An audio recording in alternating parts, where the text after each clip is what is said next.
Anong English ng pusa? Using. Anong English ng aso? Ido. Anong English ng bahay?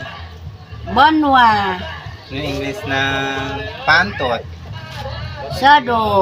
Kasi sa amin, ano sa atin, sado. Ngaran nyo, sado. Anong English ng baka?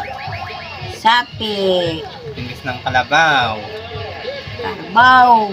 Anong English ng ahas? Sali. Anong English ng damit? Badyo. Ito, badyo ko. Anong English ng bike? Kaya anong English ng sasakyan? Kusukatan. Anong English ng kahoy? Kayo. Nga. Kayo. Anong English ng